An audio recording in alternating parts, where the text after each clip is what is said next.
遲少少都唔會錯過夢。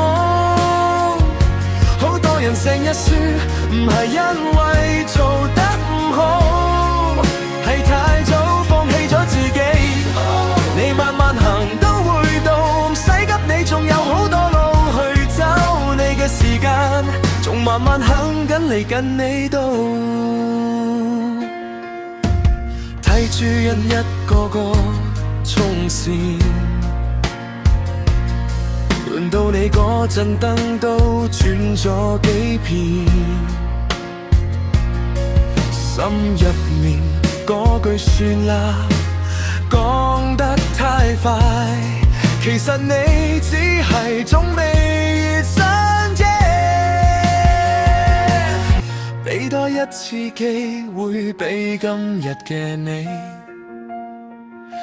唔好同昨日嗰個再計幾多分差距，一步半步咁樣都叫前進。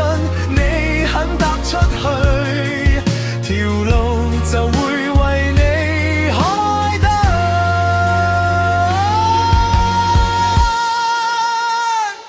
你嘅時間喺路上遲少少都唔會錯過夢。成日輸唔係因為做得唔好，係太早放棄咗自己。你慢慢行都會到，唔使急，你仲有好多路去走。當你到達，你會知等得其實都值得。